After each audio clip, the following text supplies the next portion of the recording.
All right, so it's been a long time doing this. Spent a decade learning how to use BodiTrak and perfecting our craft. And basically, if I could go back and just redo anything, I would tell you this: I would just focus in on the traces, because the traces are the dead giveaways. And it's like looking at the wiring of a well-built custom home. It's all nice and neat, well organized.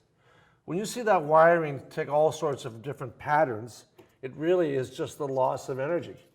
The total amount of energy that you've got during your golf swing is fixed. It might be 2 times your body weight, might be 1.5 times your body weight, but the bottom line is, of everything that we've learned, that the sooner you get your pressure to the lead side, the greater the distance you're going to have an opportunity to hit. There's just really nothing else there. You could look at it any other way you want it. We also know that the greater the difference between the line going back and the line going through, the more dispersion. So again, this is just reality. These are the fundamentals that we see. Now, a couple of things that have not changed is that 55-60 on the lead side definitely is consistent.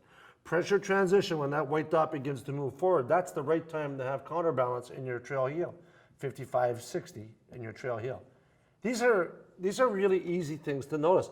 But what's really cool is that pressure transition, when the lead arm is parallel to the ground on the way back, that's a long way from the top of your backswing. So that there's a lot of guys with lots of different looking swings, but their trace can be identical. So the trace becomes the common denominator between great players, and like it could look like Furyk, or it could look like Dustin Johnson, but they both might have an optimal trace, would be line going back, line going through. This is unarguable. We've seen it over and over the years. So if I could go back in time, the one thing I might be tempted to do is just refer to the trace and the key pressure positions. Number 1, address. Number 2, pressure transition.